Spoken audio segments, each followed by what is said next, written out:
All right, boys and girls, we are back with another edition of the Federalist Radio Hour. I'm your host, Ben Domenech. You can email us, as always, at radio@thefederalist.com. Follow us on Twitter at FDRLST. I'm happy to be joined today by Jerry Seib. He is the executive Washington editor of the Wall Street Journal. I have to, I guess, make that clear. Author of the Capital Journal column. He is also the author of a new book, We Should Have Seen It Coming, From Reagan to Trump, A Front Row Seat to a Political Revolution. You can follow him on Twitter at Gerald F. Seib. Thanks so much for taking the time to join us today. Happy to be back with you, Ben. I am looking forward to talking to you about this book. It seems to me to be an attempt to try to describe what's really taken place over the course of a significant amount of time, 40 years of, plus of history of the conservative movement and its changing impact on both the Republican Party and the country as a whole.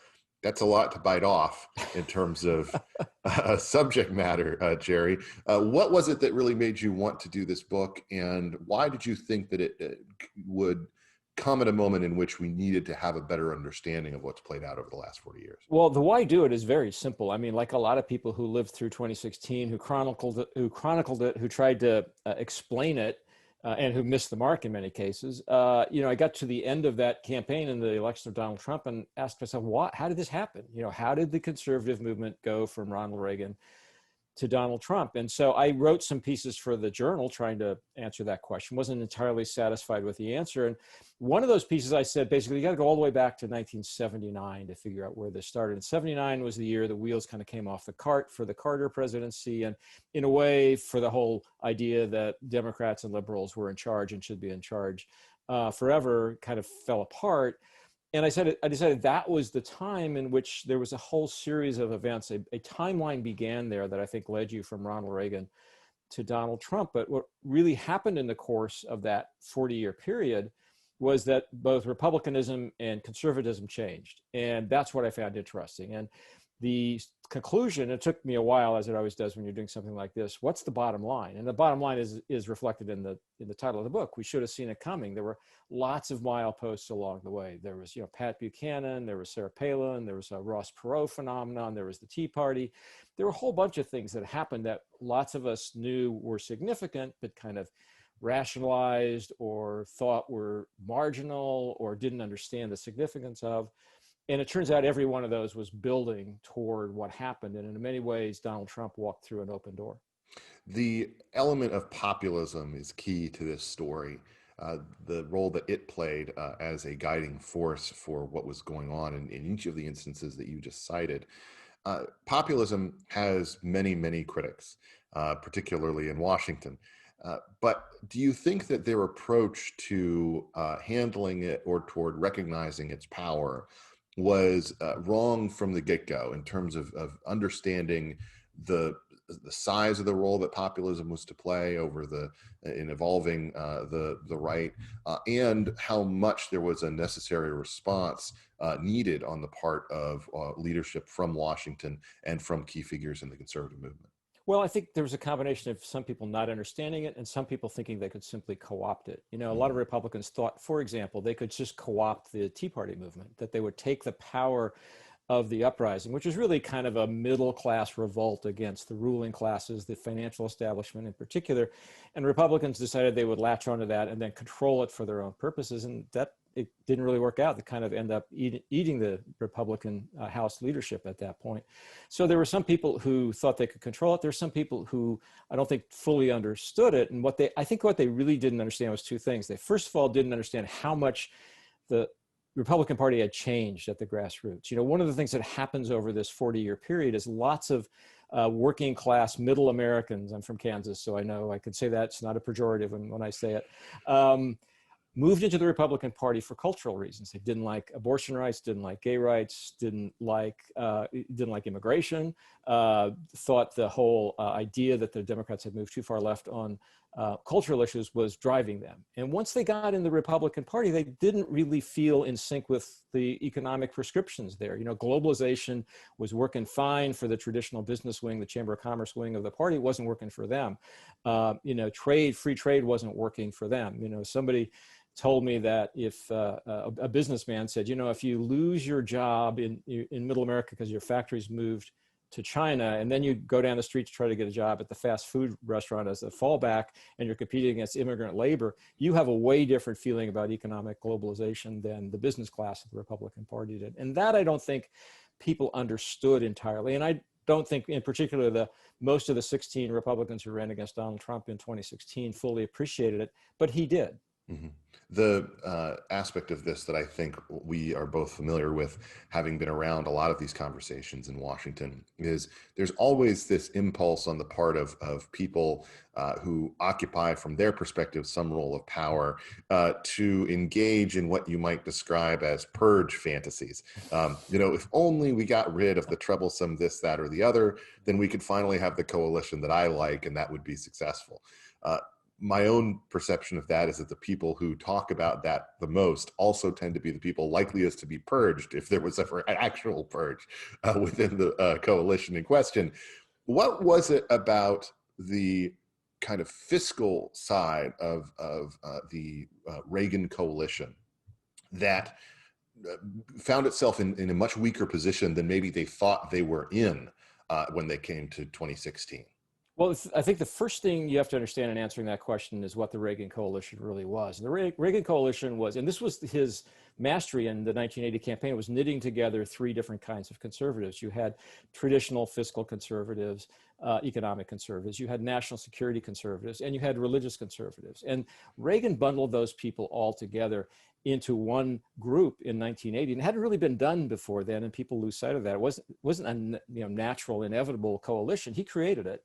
And then it carried forward. And one of the things that happened along the way was that the glue that held those three groups together, which was the Cold War and the Soviet Union, hatred and fear thereof, went away. The Cold War ended, the glue that held everybody together dried up, and it sort of splintered. And one of the things that happened in that process was that people who had different priorities were still bundled into the same group. And fiscal conservatives basically found that, you know, what they thought was important wasn't really shared by everybody else. And, you know, people also forget the Tea Party started because of basically anger about spending. You know, it was fiscal conservatism, and then it became cultural conservatism.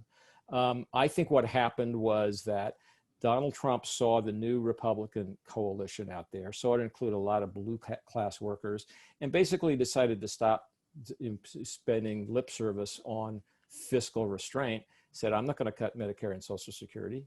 You know, forget that. It's a losing proposition. And now the idea has kind of gone out the window. And I don't know who in the conservative movement's ever going to be able to pull it back in. I heard from a lot of people, including Henry Olson and David Frum and folks like that, who were critics of the Paul Ryan agenda over the past decade or so, that, you know, this is a mistake. Republicans should not be in the business of cutting benefits that go overwhelmingly, in the case of Medicare and Social Security, to their own voters. They can be in favor of some Medicaid block grant reforms and some things like that, but really they need to get off this old age entitlement thing that they've been doing. Obviously, that's an opinion that Donald Trump shared. Yeah. And now it has us in a position where we are facing down exactly, or close to, what people like Ryan were predicting, a situation where our children and grandchildren are going to, and younger, even current generations of high schoolers and the like, are facing a real fiscal debt situation that is out of control and impossible to wrap your arms around.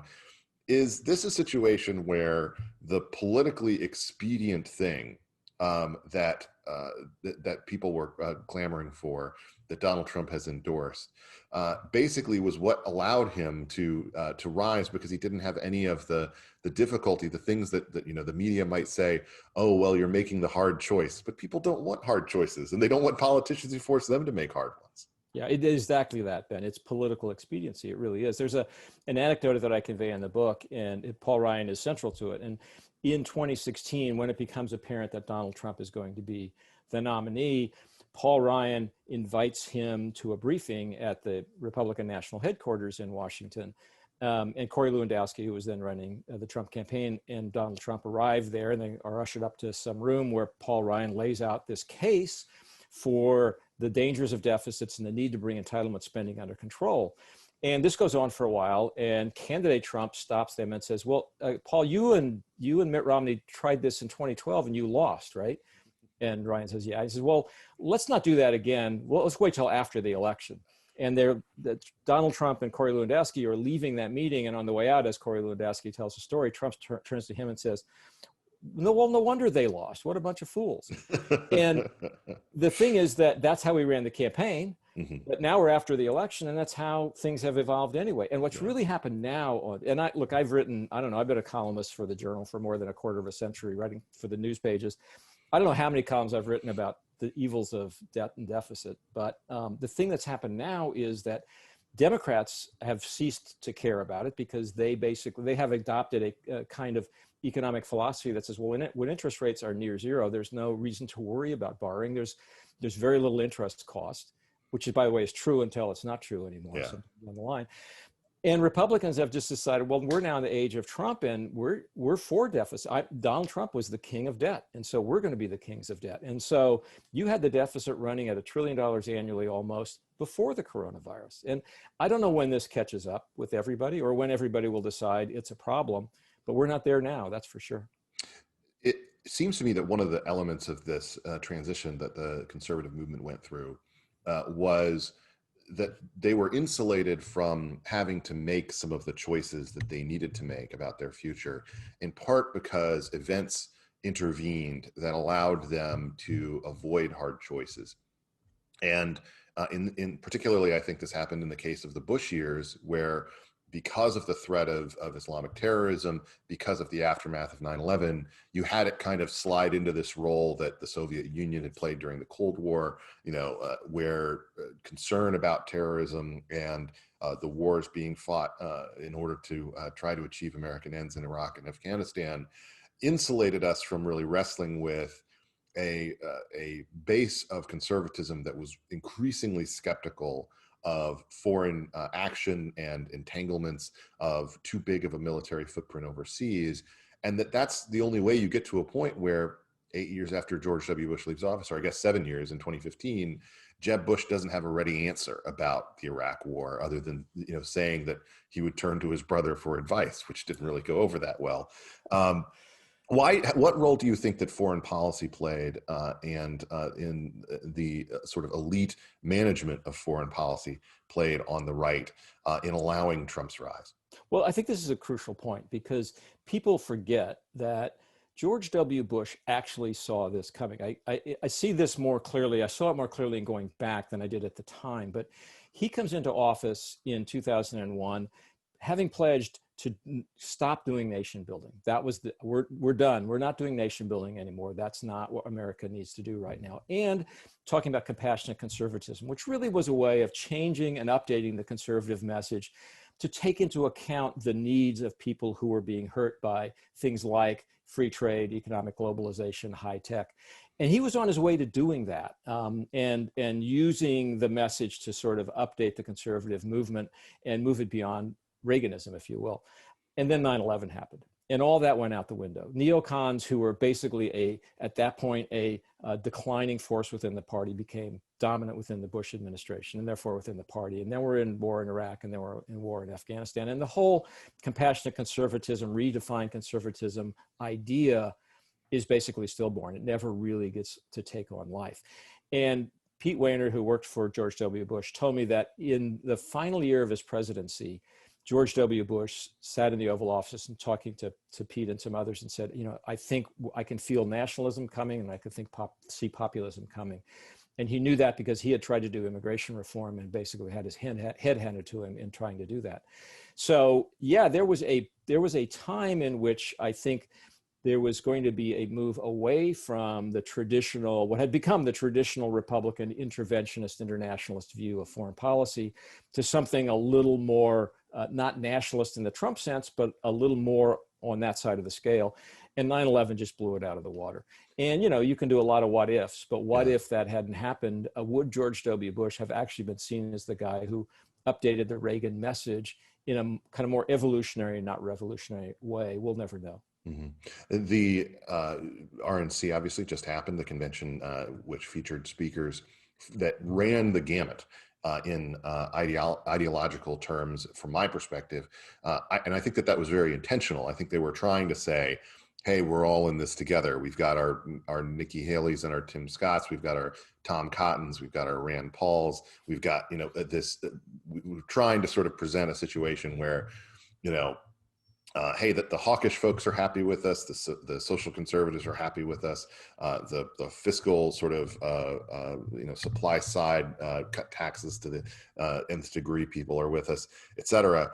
When you look at that presentation of the coalition, what do you see as absent from it that would have been there under a non-Trump presidency, under a traditional Republican nominee? And what do you see as added to it that is present that might not have been there under, say, a Rubio running for reelection or something like that? Well, I think what was missing from it were real representative, two things really. First is real representatives of the Reagan view, the Reagan revolution. I mean, people who actually continue to adhere to that view of conservatism. They weren't really there much. I mean, you had echoes, I thought you had echoes of Reagan kinds of conservatism in speeches by Tim Scott and Nikki Haley, the senator from South Carolina and the former governor of North Carolina. Those were kind of traditional conservative messages in many ways, kind of normal, I guess, if for lack of a better term. But most of the other voices were kind of Trumpian as opposed to Reagan-esque. The other thing that I thought was missing, and this is actually more interesting in some ways, and you mentioned Marco Rubio, there's a group of new, young conservatives, some in Congress, some in academia and think tanks, who are trying to upgrade, if you will, the conservative message, trying to figure out how do you take traditional Reagan precepts about limited government, limited executive power, free markets, and meld them with Trump nationalism and populism, and figure out a new updated conservative message. And Marco Rubio is trying to do that right now. Josh Hawley from Missouri is trying to do that right now. They were absent. And a lot of academics and think tank types who are very thoughtful and younger are trying to do that. I didn't see them represented at all. The people who are engaged in what you might call post-Trumpism. Obviously, Trump's not interested in post-Trumpism, so maybe you wouldn't expect them to show up. But there's actually really interesting work going on in that field. And you had no sense of that from the Republican convention. But that's the work of the conservative movement and the Republican Party when Donald Trump is gone. And whether that's this November or 4 years from this November, that's when we'll see whether they can put these two things, Reaganism and populism, nationalism, together into a coherent thing. So one of the aspects of that you just talked about is there is a generational divide here that I think that we have to acknowledge. Some of the most interesting, people paying attention to, either as members of or external to, but writing about the American right now, are, frankly, people who are Gen Xers or even younger. Josh Hawley is the youngest member of the Senate. You have key writers like Sohrab Ahmari as a feature of the right from the New York Post, and then observers like Shadi Hamid over at Brookings, who pay a lot of attention to these trends. And yet when they write about these things, it seems to me like the previous generation of folks who are not Xers or millennials are extremely dismissive. They basically say, "Oh, you're just trying to intellectualize ridiculousness," or they say, they're just making a quote unquote intellectual excuse for Trumpism. To me, that's actually irresponsible and doesn't give them enough credit for what they're trying to do. I think that people like Orrin Cass are clearly thinking very very carefully about these different things and how they work together, and their disagreements, their debates with folks like Scott Winship and others, about the way that these things play out, seem to me to be very important. Do you think that we should give more credit to some of these younger voices? They're not even that young, but some of them, but yeah, younger voices who are trying to kind of work through this, anticipating that even when Donald Trump leaves the stage, either of presidential power, either this November or 4 years from now, that there is going to be something that comes after that has the echoes of some of the things that he tapped into. Well, first of all, I absolutely think we should be giving them more credit and more attention. And I wrote the latter part of the book. I deal with that. I deal with this. I talk about this effort to try to build a philosophical framework around some Trump impulses, because Donald Trump doesn't have an ideology. He has instincts and impulses, and many of them people agree with, but he doesn't pretend to knit them into a coherent whole. That's not what he does. I think the people who are engaged in doing that are doing something really important. And the Journal ran 2 Saturdays ago excerpts from my book, which basically were this part of the book, the forward-looking part, the young intellectual conservatives trying to figure out how do you create a governing philosophy that updates the message to take into account Trumpism. And the reader response was just off the charts. I mean, it's way more reader response than anything. And I've been working for the Journal for 40 years. That's more response to that than anything I've ever written. So what were some of the responses? What were they like? Thank you for explaining to me where this is going. Thank you for looking deeper. I'm so excited. I don't agree with Trump, but I'm so glad to know that people are thinking about what comes next. You finally made me understand both where I'm not saying this to flatter myself, because it was basically me conveying other people's words, but thank you for helping me understand how we got here and where we might go from here. Because I don't think that's happening very much. There's so much of the conversation, and you know this as well as I do, is about the fight today, the argument today, the Twitter storm today, that people don't think that and there's any longer term thought going on. And the idea that there is some out there is actually appreciated and is reassuring in a way. So I think what those folks are doing is really important, and I think it deserves more attention. But Marco Rubio tried to inject some of this into the 2016 debate. I give him complete credit for that. He just couldn't get a hearing because it just all got drowned out by the Trump megaphone. So, he's been at this for a while, and I don't think he's gotten as wide a hearing or as much credit as he probably deserves. But this is where the Republican Party and the conservative movement will land the day after Donald Trump exit, whenever that exit date is. Tell me a little bit about the element of big business in all of this. Tucker Carlson uses big business as a punching bag almost every night. He describes Joe Biden as the candidate of big business and big tech, and he uses it basically to say these people no longer care about the types of small businesses or small companies, the family companies that they came up saying that they cared about, and that as union work has become less and less an aspect of private industry and more a white collar or a public factor in terms of unionization, that this has changed a lot of things dramatically when it comes to the way that people on the right talk about big business. Big business, has its defenders here and there. Tyler Cowen wrote a whole book about a year and a half ago defending big business. What do you think about the right's relationship with that, and where do you see it headed?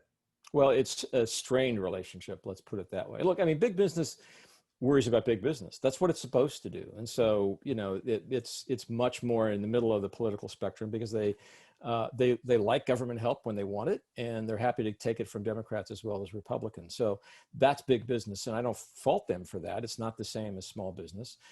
What has happened, though, in terms of the stereotypical view of big business and politics, is that the Republican Party is not the party of big business anymore. If anything, the Republican Party is the party of small business. And you did see that in 2016, where the then president of the Chamber of Commerce, Tom Donahue, openly and directly and by name attacked the Republican nominee, Donald Trump, saying he does not understand trade. And Donald Trump did not forget. And, he basically took that out on the chamber for a while afterwards, and now they've kind of made up. But that just tells you that the Trump agenda and the big business agenda were not overlapping by any means. There were some similarities, and this takes you to the crucial point here, which is, so Donald Trump is elected, and what's the big business bargain with Donald Trump? Well, the big business bargain with Donald Trump is, we don't like him, but we are going to count on him to deliver two things that we do really want: tax cuts and deregulation. And we are going to bargain that he's not going to bring us the third thing we really don't want, which is an all-out trade war. And so far, they've pretty much gotten what they bargained for, which is to say they got tax cuts, a tax cut they like very much. They got a lot of deregulation, which makes them very happy. And President Trump keeps walking up to an all-out trade war with China, and he always pulls back just at the last minute. So it's, from the big business point of view, it's actually been a pretty decent bargain. What they don't like And what a real conservative would never do is what Donald Trump does to them, which is to bludgeon them in the court of public opinion and call them out by name and say, don't buy Harley Davidson motorcycles if they build a plant overseas, and stop buying Goodyear tires because they won't let people wear MAGA hats. I mean, that idea is almost as unconservative as any I can think of, where you use government power to coerce the way people, average Americans, make choices in the marketplace. But that's what they have to put up with. Bottom line, there's a lot of tension in that relationship, but big business has gotten a lot of what it wants out of the Trump administration nonetheless. I know that when big business types and chamber types used to talk to me about culture war issues, their attitude was basically dismissive. We don't have to care about this thing. It's not that important. It affects Chick-fil-A, but it doesn't affect us. That was all fine as long as it seemed to me that they were talking about things, or their company was talking about things in a vein of, well, we're going to, throw a little bit of money at Pride Month, or we're going to do this, kind of little bits of PR campaigning that acknowledge things to the left, or this, that, and the other policy of the moment. It changes things when you have corporations that are actively embracing a lot of stuff that can be considered pretty extreme. I think, for instance, in this moment of the number of people who have experienced some HR difficulty over things that they've written for us, or the challenges that take place in an environment in which you have reading groups among employees where they're assigned to read How to Be Anti-Racist or White Fragility or other books along those lines. That really does mark a situation where those corporations are using their power over people's lives to exact a kind of culture war price, or that they feel pressured to the point where they have to engage in such behavior. In an environment where the church has really degraded as something that was at the center of American life, along with many other religious measures, these corporations often seem like the arbiters of what's good and moral and what isn't, as if we've appointed Mark Zuckerberg to decide these things for us instead of the Pope. The challenge that I think for a lot of conservatives is that they fear that they will not be able to share their viewpoints, and we have a lot of different poll data on this point. Emily Eakins over at Cato has done a ton of research, and there's other polling data out there as well that clearly shows that the further to even people in the middle, but the further right that you get, the more people are afraid to express themselves in their workplace and that kind of thing. Do you worry that big business is ignoring this kind of vulnerability for them? Because that Goodyear thing is a good example of it, in the sense that it was overblown. The president obviously leaned into it. But I worry that that is going to be something that we see only increase in terms of tension between American business and people who don't really want to be told what to do by the company that's making the rubber item or the plastic tchotchke that they need to buy. Well, I think there's a lot of danger in here for businesses, big business and small businesses, for sure. But I look at it slightly differently. I don't think big businesses in particular want to lead on cultural issues, and they tend to follow.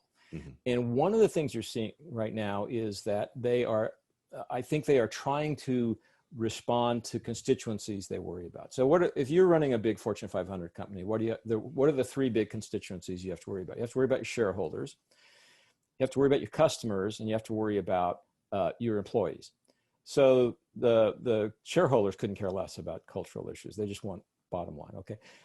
Customers and employees do. And I think what you're seeing big businesses do is a sign that they think that's the direction societal winds are blowing, and they're simply trying to accommodate or get out in front of those. Now, they may be overreacting and creating a bigger problem than they had in the first place. I think we're kind of in the middle of figuring that out right now.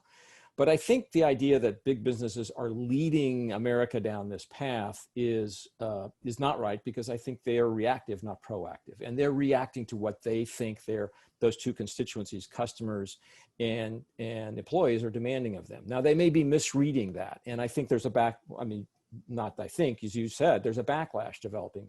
The cancel culture is scaring people certainly as much as the social problems it's supposed to be addressing are. Mm-hmm. And I think we're headed towards some kind of a rebalance. But going into that and coming out of it, I think you have to view business as being reactive, not proactive. They're following, not leading American moods on this subject. And, again, I don't think their ability to read the American mood precisely is foolproof by any means, but that's really what they're trying to do. Pat Buchanan ran for the presidency a couple of times, 3 times, I guess, ultimately. He obviously had an impact, was a prominent figure in the TV world for many years, and came out of the Nixon team and had a lot of different contrarian views on different points. How significant of a figure do you believe he was in presaging the rise of Trump?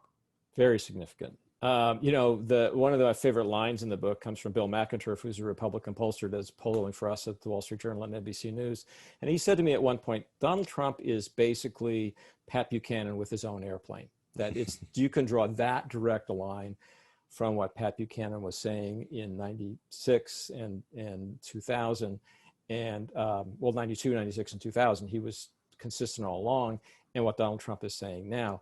And I had a really fascinating conversation with Pat Buchanan along the way. And he said, basically, I just came to a different view of what conservatism was supposed to be. And it happened because I literally saw manufacturing plants, factories being shut down around the country. And I said, we are doing this and we have to stop doing this. And I don't care about philosophy. We need to stop doing this. And he went out.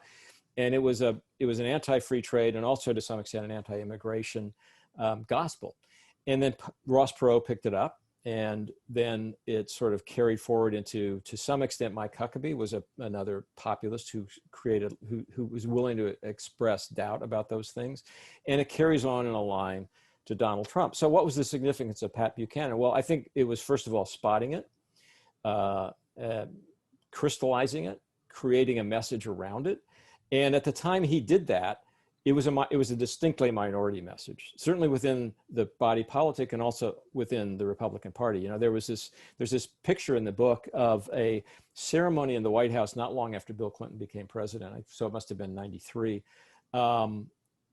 where Bill Clinton as president is putting the finishing touches on NAFTA, and he has all the former presidents who are available to come in. And so there's a picture of Bill Clinton and Jimmy Carter and Jerry Ford and George H.W. Bush all gathered around there to celebrate the arrival of NAFTA, which was an idea that was born of a speech Ronald Reagan gave when he was running for president, a North American Accord. And through that whole period, it became a bipartisan central idea, totally in the middle of the political spectrum and embraced by both sides. And Pat Buchanan was the one guy who stood on the outside, said, no. And then again, Ross Perot did, and finally, so did Donald Trump. So I think the Buchanan idea was important. And then the significance of it is that it grew and moved to the center over time, even though Pat Buchanan will tell you the same things today exactly that he was telling you back in 1992. Do you believe that it was a nagging defect for Buchanan, Huckabee, and Rick Santorum to an extent, that each of them, because of their culture warrior stances, ended up spending more time talking about those social issues than an economic program that was actually more distinguishing them from the rest of the field of Republicans? And that the fact that Trump didn't have that defect as being someone known as this social conservative, where people really didn't take him, they just thought of him as transactional on those issues, so that could become more of a centerpiece of what he was bringing forward. It's a really good observation, and I think that's true. It's having lived through that whole period. Pat Buchanan became identified as the guy who came into the Republican Party and wanted to carry out a culture war from within the Republican Party. And in fact, most of his message was economic, not cultural. And he became seen as a spear carrier for the religious right, which he was to some extent, but that really was not his main emphasis, his main point. He allowed it to become that because he allowed it to be kind of caricatured as that. But he was really an economic populist and a nationalist. He wanted to bring the troops home, the same way Donald Trump does. And it kind of got misshapen in a way. And you're right that Trump, Trump's is the businessman, so he approaches this from a business point of view. It may actually, ironically, be that there was more cultural dissatisfaction than economic dissatisfaction that fed into Trump's victory in 2016. But we all, and I certainly put myself in this category, we all read it as an economic dissatisfaction that he was taking advantage of, crystallizing and using to his advantage, when in fact it probably was even more cultural dissatisfaction. And in a way, it's the reverse of what happened to Pat Buchanan, because Pat Buchanan was equally as concerned about economic dislocation as Donald Trump was. He just didn't get credit for it. We're speaking at a moment in which, in this 2020 campaign, we see across the board a left of center freak out over feeling that Joe Biden has kind of been started to lose some ground, that the race is tightening. And you see that, with the Michael Moores and the Bill Maher's of the world. You see it with George Packer writing in The Atlantic. You see basically these increased, here's what Joe Biden needs to do, and he needs to do it now kind of folks. One, do you think that fear is justified in terms of Biden losing ground or losing the plot, people fearing a repeat of 2016? And secondly, if that is the case, why do you think it's happening? Well, two things. First of all, the race is probably tightening, and it was always going to tighten. It drove me crazy when people thought that this would not happen. I've been around every general election since 1980, and in every one, it tightens as you get closer to the finish line, because people have to come home. They have to get off of their fantasy about the candidate they wish they had and go to the ones that they actually have. And people tend to come home, and they come home to their party because this is an ultra polarized environment. So the first thing to say is that this was bound to tighten up no matter what. But the second thing is that I do think that Democrats made a tactical mistake by not addressing violence in the streets during their convention, by looking as if they were either unaware or unconcerned about that. And Joe Biden has addressed it in various other ways, but given the opportunity to say, we believe Black Lives Matter, we think we should address systemic racism in this country, but we also think this stuff about burning down buildings in Portland and occupying huge swaths of downtown Seattle is wrong too. They didn't say that, and I think they will regret that, and I think they're going to regret that for a while until they can adjust the message. Because what it did was it opened up Joe Biden to charges, not that he's a wild-eyed radical, because that doesn't work with Joe Biden. No, that's not going to sell. What will sell is that he's too old and too weak to resist the wild-eyed radicals, and they kind of opened themselves up to that. And man, did Republicans and the president run through that door last week at their convention. And that's where this is right now. And I do think net right now, that's probably harmful to the Biden campaign. But, we're not even to Labor Day. There's a long way to go. Yeah, I think there is a long way to go. One point, though, that I think is dawning on Democrats is that there seemed to be an assumption on their part, it seems to me, in the summer, that the issue set was the issue set, that it was static, that it was unlikely to change, and that it mostly played in their favor, that most people would be voting based on performance related to the coronavirus, concerns about the economy and the like. And I feel like the issue set has shifted a bit in a way that the president finds it easier to respond to than the Biden campaign, which surprises me a little bit, but also I think is in part maybe an indication that Democratic leaders have perhaps lost the vocabulary to talk about these issues without fearing that they're going to upset the portion of their base that views is maybe not to the point of defunding the police, but views cops as being fundamentally the engine or the tip of the spear of a systemically racist system. And that for whatever reason, the Biden camp seems to have difficulty handling this at the moment. Do you think that that's something that they can change enough that they'll be able to go into November back to talking about coronavirus and back to feeling that their message, which is one that is much more mask heavy, lockdown heavy, the mood of their convention was much darker, that's something that they can be confident in as the right message for this moment? Well, I think they can. And the reason they can is Joe Biden, to be honest with you, because look, the script that we're seeing played out on the Republican side is exactly the script that they would have played out if Bernie Sanders were the nominee, except that they wouldn't be saying Bernie Sanders was too weak, he's going to be led around by the radical left. They would say Bernie Sanders is the radical left. Yes. But everything else in the script would be the same.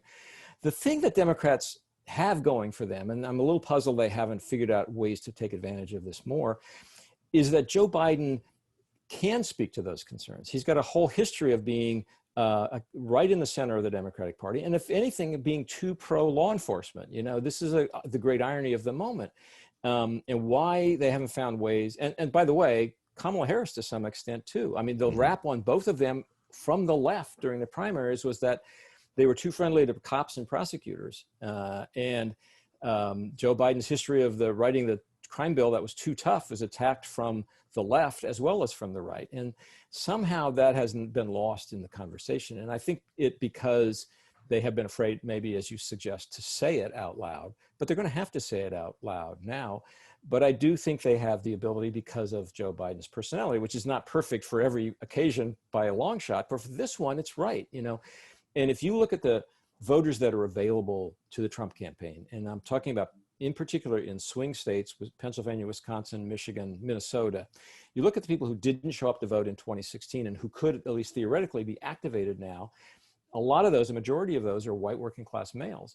Those could be Trump voters, but they could also be Joe Biden voters. He's the ultimate, you know, middle class Joe from Scranton kind of guy. He should be able to talk to those people. And I think there probably will need to be, and probably will be, more of that from the Biden campaign.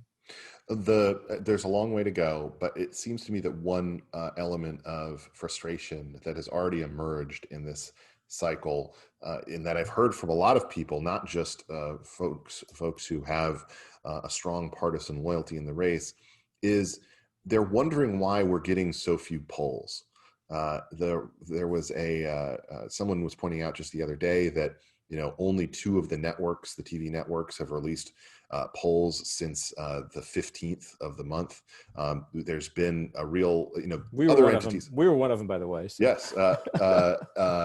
There's been several entities that have put out polls. So, you know, Yahoo and YouGov and Morning Consult and other places like that. But if you look at you know, the Real Clear Politics summary of these things, you know, it is noticeable that there's less evidence to go on. So, for instance, you had this weird thing happen where last week, Don Lemon at CNN was saying, was kind of sounding the alarm again for Biden, saying he needs to talk about these things. And he said something like, the polls and the focus groups are all showing, you know, this happening. Now, maybe he was just saying that, but people started to point out, well, actually, there's not publicly available polling data on that front. Do you think that this is you know, what's going on here? Is it is it a creature of the challenge of surveying people in this time? You know, why is it that this is happening to the degree it is? Well, I can speak to it a little bit because, you know, we've wrestled with some of these questions ourselves. But by the way, you're right. I mean, there is this conversation underway on Twitter today, which is, I don't know, an indicator of something. But the impulse everybody has is, oh my God, the law and order message is hurting Biden. And the pushback from some people is, well, there's no data to support that. You think that, you feel that in your gut, as I sort of do, but I can't point to data that proves it. Why? Well, so why is there not more polling? Which is an ironic thing, since basically the rap on polling is that there's way too much polling. But right now, you're right. I tell you what I think is part of the reason for that. And if you go through the traditional cycle, one of the things that happens is you go through the conventions, and then there's a snap poll after the first convention, and then a snap poll after the second convention. And that's the one that sets up the big polls around Labor Day weekend, which is the traditional kickoff of the general election campaign. Well, all those milestones are gone this year. So there really wasn't, you know, what convention are you going to, you know, poll after, and what convention after that are you going to poll after? And so I think a lot of people just threw in the towel and said, you know, let's wait until after the real Labor Day kickoff and poll then. And it turns out, I think the conventions were more meaningful than a lot of us maybe surmised they would be. That's one thing. The second thing is, and this is, I think, an important point to keep in mind in the weeks ahead, I think a lot of people concluded that the real important milestone events in this campaign are still going to be the debates, not the 2 conventions. And if you want to know how this is going down when it really matters, you should be in the field polling after that first debate. And I think there's something to that. I think that you think about 1980 and when did Ronald Reagan get over the hump and when was he on his way to victory? Well, it was after his one debate with Jimmy Carter, because a lot of people didn't want to vote for Jimmy Carter anymore, but they weren't sure about voting for that Reagan guy. He scares me, or he's too old, or I'm not sure that he's smart enough. And in one debate with Carter, he did just well enough to convince people that he wasn't crazy and he wasn't an imbecile. And that was enough, because they already knew they didn't want to vote for Jimmy Carter. And I think a lot of people don't want to vote for Donald Trump, but they're going to have to see Joe Biden be a reasonable enough version of an alternative in that first debate before they are willing to go there. And that's, I think, why those are going to be the most important ones. And I think you can look for a lot of polling after that. Jerry Seib's a new book is We Should Have Seen It Coming: From Reagan to Trump, a Front Row Seat to a Political Revolution. You can follow him on Twitter at Gerald F. Seib. Thanks so much for taking the time to talk to us today. Ben, my pleasure. I'm Ben Domenech. You've been listening to another edition of the Federalist Radio Hour. We'll be back soon with more. Until then, be lovers of freedom and anxious for the fray.